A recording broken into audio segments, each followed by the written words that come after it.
What are you saying, ladies and gents? It is your boy Bucket Sam, and today we are doing a Chelsea Aston Villa combined 11. In this video, we'll be going through kind of all the players we can discuss and do a little bit of analysis and a bit of pre-match thoughts going into this massive clash on Sunday. I'm absolutely buzzing for this game. This is one of those games that you just get excited about when you see it on the fixture list. It's two sides that are really not split by a lot. One side in Chelsea in third and Villa in eighth, but despite the kind of big gap in kind of places, they're only separated by 3 points, which kind of adds a little bit extra to this game, an extra little bit of spice. But right, let's get into it. Let's go through this team and kind of discuss all the choices. So we'll start off in goal. Emi Martinez or Robert Sanchez. Now, for me, this one's an easy decision. I think it's got to be. I think everyone will be in agreement here. It's got to be, without even kind of really even thinking about it, it has to be. You ready? Emi Martinez. We're kind of all expected Emi Martinez, he's just won the Yashin Award. He's the first goalkeeper to ever win back-to-back Yashin trophies in history. I really like him, and I think this season he's kind of really stepped up yet again. We've seen some colossal, vital saves throughout this season, especially even in the most recent game against Juventus in the Champions League. And then we'll kind of discuss about Robert Sanchez. Robert Sanchez, for me, is a really weird one, and I rate the fact that Enzo Maresca's kind of really backed him and said, this is my man, but I'm not sure if it's the right decision. I look at him as a goalkeeper, and he kind of really frustrates me. He has moments where I think, do you know what? He has got it going on, and the next thing you know, he makes an absolute clanger. He's got that in him.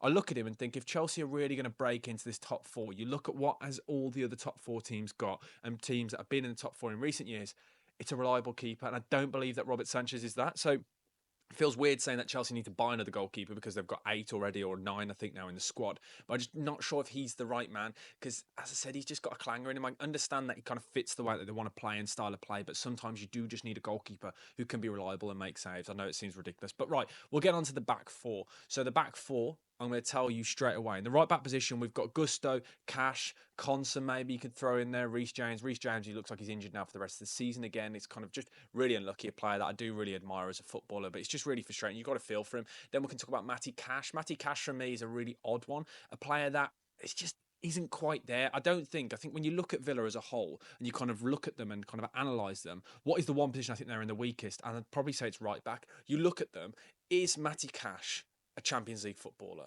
No. So he shouldn't be in this team, and he shouldn't even be playing for Aston Villa. They really need to invest rapidly, because it shows you the fact that Consa's been playing there over the last season and a half, kind of mixed at moments, times playing there and things like that.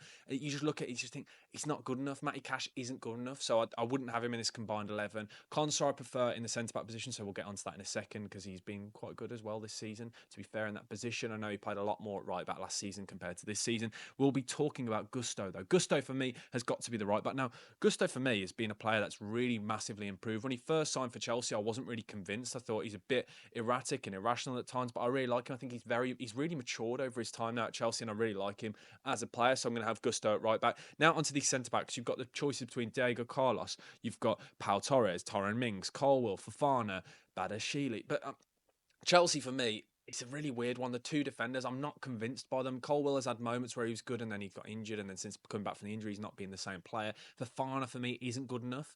I wouldn't talk about Diego Carlos as well, because I think he's probably the weak link in the Aston Villa back four. A player that we've spoken about for so long, and when he came with such a big price tag, everyone thought this guy would be the man to really help Villa carry on going on forward. And don't get me wrong, he's been good, but he's not just there. For me, I think Pau Torres and Consa is a better combination. And the amount of times I've seen Diego Carlos, even, for example, that Ipswich game, the way he got turned, he's just a walking mistake quite often. So I'm going to go for Pau Torres and Consa. I think those two now have been really consistent for Villa. Probably one of their best performers now for the past 2 seasons. So we'll lock those in straight away. Now onto the left back position, you've got Luca Digne, for me, who straight away I want to talk about him. He's really improved compared to last season. He was a position where Villa signed Moreno to replace him. They spoke about it. The same as Ian Maatsen as well. These are players that were to improve on him. But Luca Digne, for me, has stepped up massively this season. But still, he's not going in the team for me. I just need to give him a bit of props and a bit of flowers there, because I think he's really massively improved. And I think he's kind of become the left back that we all saw at times for Everton, but we was never consistent enough. But yeah, he's been really good this season. But left back, I'm going to go for Cucurella. Now, Cucurella, again, is another one that's kind of carried on that form from the end of last season and from the Euros, and really stepped up in this Enzo Maresca side. I think he really suits the kind of style of playing things. So yeah, we're going for Cucurella at left back. Now onto the midfield, and what we're doing with this formation. I'm going for a 4-4-2 kind of formation. That's the way we're doing this. So yeah, hear me out. And it's a bit more of like a diamond formation. So the two centre midfielders, we've got a lot of centre midfielders we can choose from. Tielemans, Caicedo, McGinn, Enzo Fernandez, Ross Barkley, Lavia. There's so many kind of players. But I want to say Lavia is one that if he carries on playing the way he is and kind of carries on this form and just we see it a little bit more consistently because he's only played 7 games this season, I think that this guy could easily make this team. But he's one I just want to see a little bit more of. And I just need to see that consistency because he hasn't done it enough yet. It's only down to injury, so I'm excited to see how he kind of goes on. Enzo Fernandez for me isn't good enough. Ross Barkley, yeah, again, he's a bit part player, so he can't really be making this team. But I want to talk about Tielemans. Tielemans for me has been Villa's probably most impressive player this season. And I know we can kind of avoid those last 2 games, especially the Juventus game and the one before that. He kind of looks as if he's kind of lagging a bit. He needs a bit of a break, but he's been absolutely integral to everything that's been good about Villa this season. He's kind of stepped in for Douglas Luiz and kind of really impressed in that position. I think he's really stepped up massively compared to last season. So I'm going to lock him in as one of the centre midfielders. And then the other one I want in there is Caicedo.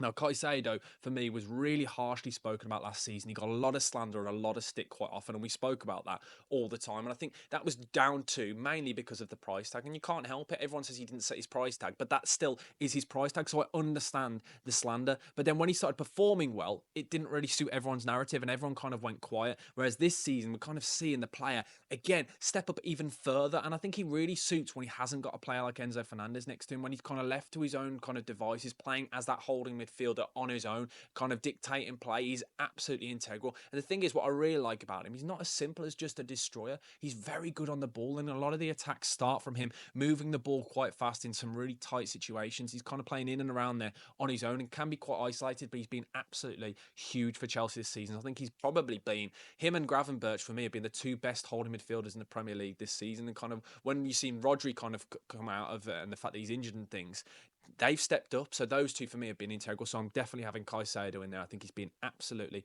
colossal. John McGinn, good player, but not good enough for me to be in this team. Now, we're playing now with two attacking midfielders. We've got those two kind of as the centre mids, and then we've got two attacking midfielders. And the two attacking midfielders I want to talk about is because there aren't many wingers, I think, in these sides that have really been performing. You kind of look at the wingers. Jacob Ramsey's been really good, but he's injured now. Neto, again, carrying a little knock, but he's been okay. I think he's been solid. Madueke, yeah, again, all right. But these kind of players for me, do it in like little bursts. They're not consistent enough. I think Madueke played really well against the Wolves, had moments again against other sides. I think it might have been Newcastle off the top of my head. And it's like, again, I haven't seen enough from them this season to think, right, they're in this team. So that's why I've kind of changed the formation slightly. Leon Bailey was great last season, but not good enough this season for Aston Villa.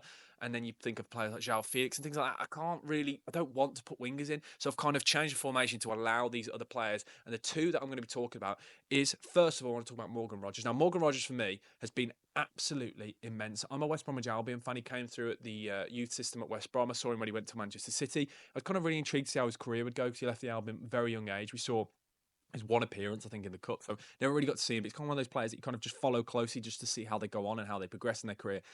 No one expected him to get to this level. He's really bulked out since he's been at Borough, and he was great in the Championship. I saw him a lot against West Brom and play very well, but I didn't expect him to be able to go to this next level. Emery has turned this guy into an absolute machine, but what I want to see more of from him is just more goal contributions, because you can see, kind of, you give it the eye test, he's absolutely incredible. And I just think that's the one thing that Villa are missing out on this season. The goals are drying up. So players like Rodgers really need to step up just that, again, that next mark, that next little bit extra, because he has been great, don't get me wrong, but I just want a little bit more from him. But still, he's definitely making this combined 11. He's been absolutely immense this season. But yeah, I just want him to go to that next level to become an elite Champions League footballer, because that's what he is now. He's playing week in, week out in the Champions League. He just needs to get those goal contributions because he's creating a lot. Just needs that end product, a bit more conviction. But I think that will come with age anyway and maturing, playing more in the Champions League and the Premier League. But yeah, he's going in there. And obviously the other one has got to be Cole Palmer. Cole Palmer is an absolute joke. I don't even know what I need to say about him. He's probably, arguably, one of the best footballers on the planet. 7 goals, 5 assists.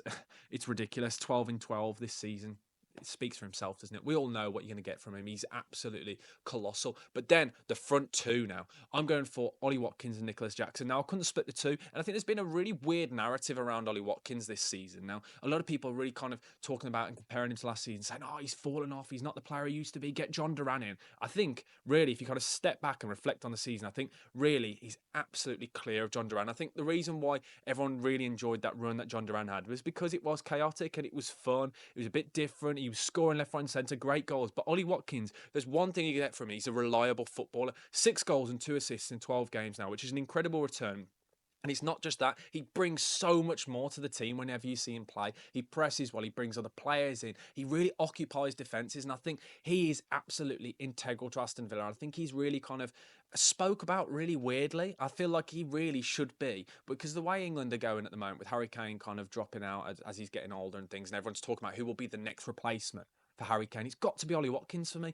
Don't get me wrong, I think Solanke's all right. I think Solanke's okay. People talk about Liam Delap and names like that. Why are we not talking about Ollie Watkins? The guy's an absolute joke consistently now at the top of his game for so many years. The guy is a machine and I really like him, but I just don't feel like for some reason he's kind of spoken about. I don't understand. I don't know if it's just not trendy to talk about him, whether it's because he's not the most exciting of footballers, but he's reliable, consistently an 8 out of 10 every week. I really like the guy, so he has to go in up top. And then the next striker for me has got to be Nicholas Jackson. Now, Nicholas Jackson, I spoke about so many times on this channel. I absolutely love this guy, and I said it last year. You could see something was happening. He's still so young, and this season, he's got 7 goals, 3 assists in 12 games, which is an incredible return. And he's been playing on his own. And people spoke about how many times now for Chelsea they needed Osimhen, they needed other players. They got linked with Solanke, Tony. There were so many names, but they had the guy there. This guy is an absolute gem. The guy is a joke. He's got everything you want, all the attributes. And we said he just needs to kind of just home in on his craft, and eventually it will come. And it's gone like that this season. He did it the second half of last season, but this season he's gone up to another level. The guy